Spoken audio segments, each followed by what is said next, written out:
நீங்க ஒரு புது கம்பெனில இன்னும் 1 வீக்ல ஜாயின் பண்ண போறீங்க. செம்ம ஹேப்பியா இருக்கீங்க, எந்தூசியாஸ்டிக்கா இருக்கீங்க. ஏன்னா, உங்க எக்ஸ்பீரியன்ஸ் வச்சு உங்களுடைய நெறைய ஐடியாஸ்லாம் இருக்குது. அதெல்லாம் காமிச்சு நல்லா ப்ரூவ் பண்ணி நல்லா முன்னேறணும் அப்படின்னு நீங்க ரொம்ப ஆசைப்படுறீங்க. அது எந்த தப்பும் கிடையாதுங்க. ஆனா, அந்த ஆசையே அந்த இன்டென்ஷன்னால நீங்க போய் சில செய்யக்கூடாத விஷயங்கள, பேசக்கூடாத விஷயங்கள பேசுனீங்கன்னா, அதுவே பிரச்சனை ஆயிருங்க. பேசாம கம்முனு இருந்தாலும் பிரச்சனை ஆகும். அப்ப நான் என்னதான் பண்றது ஜல்லீஷ் நீங்க என்ன கேட்டீங்கன்னா, simple. The first 90 days of your job is so critical. அந்த first 90 days phase 1, phase 2, phase 3 நான் பிரிச்சிருக்கேன். First 30 days, second 30 days, last 30 days. 3 ஃபேஸா பிரிச்சு இந்த வீடியோல நான் phase 1 பத்தி ஷேர் பண்ண போறேன். அந்த phase 1ல நீங்க என்னென்னலாம் செய்யலாம், என்னென்னலாம் செய்யக்கூடாது அப்படிங்கறத ரியல் டைம் சினாரியோஸோட நான் ஷேர் பண்ண போறேங்க. Let's move on. இந்த ஃபர்ஸ்ட் 90 டேஸ் ஏன் இவ்வளோ கிரிட்டிக்கலா இருக்குது அப்படின்னா, மைக்கேல் டி வாட்கின்ஸ் அப்படிங்கிற ஒரு ரினவுண்ட் ஆத்தர் அவர் ஒரு புக் எழுதியிருக்காரு. The name of the book is the first 90 days. அதுல அவர் என்ன சொல்றாருன்னா, இந்த முதல் 90 days will determine whether you are going to succeed or fail இந்த நியூ ஆர்கனைசேஷன். இதுல ஒரு சிம்பிள் சைக்காலஜி என்னன்னு பாத்தீங்கன்னா, நீங்க பழைய கம்பெனில பெரிய பிஸ்தா இருந்திருக்கலாங்க, உங்கள்ட்ட தான் எல்லாம் வந்து கேட்டிருப்பாங்க. ஆனா இந்த புது கம்பெனியில் நீங்க ஜாயின் பண்ணீங்கன்னா, நீங்க ஒரு கம்ப்ளீட் ஸ்ட்ரேஞ்சர். அதனால உங்க மேல மத்த கலீக்ஸ் எல்லாமே ஒரு ஃபர்ஸ்ட் இம்ப்ரஷன் வந்து ஒண்ணு ஃபார்ம் பண்ணுவாங்க. அது வந்து ரொம்ப ஸ்டிக்கி. அந்த ஃபர்ஸ்ட் இம்ப்ரஷன் ஃபார்ம் ஆனதுக்கு அப்புறம் அந்த லென்ஸ் மூலியமா தான் நீங்க பண்ற ஆக்டிவிட்டீஸ் உங்களோட பிஹேவியரை கம்ப்ளீட்டா வாட்ச் பண்ணுவாங்க, ஜட்ஜ் பண்ணுவாங்க. இந்த டே 1 டு டே 30 ஃபேஸ் 1 நான் அப்சர்வ் அண்ட் அப்சார்பிங் ஃபேஸ் அப்படின்னு டேர்ம் பண்றேங்க. இப்போ சினாரியோ 1 நீங்க சேர்ந்து புது கம்பெனில ஜஸ்ட் 8 டேஸ் தான் ஆச்சு. அப்போ வந்து ஒரு பிரெயின் ஸ்டார்மிங் செஷன் நடக்குது அபவுட் டிப்ளாய்மெண்ட் ப்ராசஸ். எல்லா டீம் மெம்பர்ஸும் அவங்களுடைய கருத்தை வந்து சொல்லிட்டு இருக்காங்க. அதுல நீங்க லிசன் பண்ணும்போது உங்களுக்கு நிறைய கிளிச்சஸ் தெரியுது, அதுல நிறைய இஷ்யூஸ் இருக்கு தெரியுது. உங்ககிட்ட வரும்போது கேக்குறாங்க, வாட் டு யூ ஃபீல் அப்படின்னு கேக்குறாங்க. இந்த மாதிரி ரெஸ்பாண்ட் பண்றீங்க. யா ஐ see a lot of issues in this deployment process அப்படின்னு சொல்லி அந்த இஷ்யூஸ் என்னன்னு சொல்லி 1 2 3 லிஸ்ட் அவுட் பண்ணி, நான் வேணா என்னோட பழைய கம்பெனில நல்லா பண்ணிருக்கோம், அந்த இதை வந்து கேன் ஐ ஷேர் இட் அப்படின்னு சொல்லி நீங்க முடிக்கிறீங்க. இந்த மாதிரி பண்ணா என்ன ஆகும்? ஏங்க நீங்க சேர்ந்து வெறும் 8 டேஸ் தாங்க ஆயிருக்குது. நீங்க இன்னும் ட்ரஸ்ட்ட ஏர்ன் பண்ணவே இல்ல team members. So team members நினைப்பாங்க, இவன் என்ன வந்தவொடனே பெரிய இது மாதிரி பண்றான் அப்படிங்கிற மாதிரி ஒரு ஒரு தாட் ப்ராசஸ் போகும். உங்க மேல ஒரு இன்னும் ட்ரஸ்ட்டே பில்டே ஆகல. அதனால நீங்க சொல்ற கருத்து கரெக்டாவே இருந்தா கூட அதை வந்து ஏத்துக்கிற மனநிலையில இருக்க மாட்டாங்க.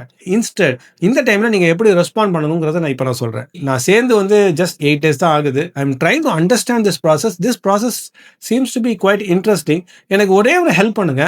Can you please tell me, like, what are the constraints and the assumptions that you identified in getting into this approach?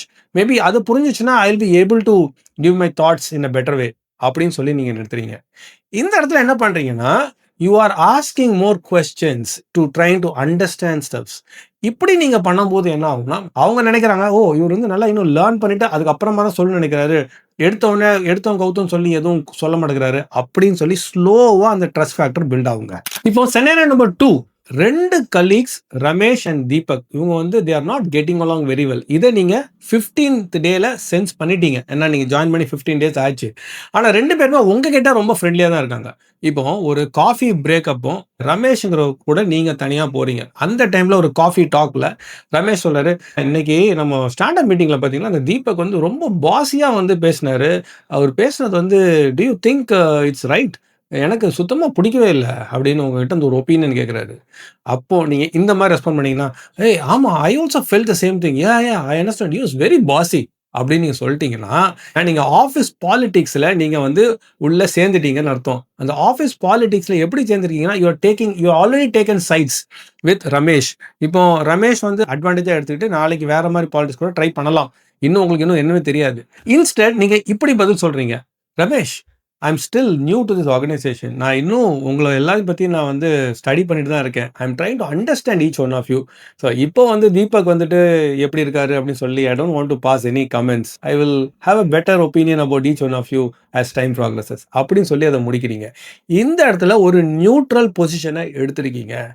Office பாலிடிக்ஸை பொறுத்த வரைக்கும் எந்த அளவுக்கு நீங்க நியூட்ரல் பொசிஷன்ல தள்ளி போட்டுட்டே போறீங்களோ அந்த அளவுக்கு உங்க மேல ஒரு மதிப்பும் மரியாதையும் எப்பவுமே இருக்குங்க. இந்த day 1 to day 30 phase 1 observe and absorb பண்ற இடத்துல நீங்க என்னென்னலாம் செய்யணும்னா, நம்பர் 1 நீங்க நிறைய கேள்விகள் கேட்கணும். Ask lot of questions. Be curious.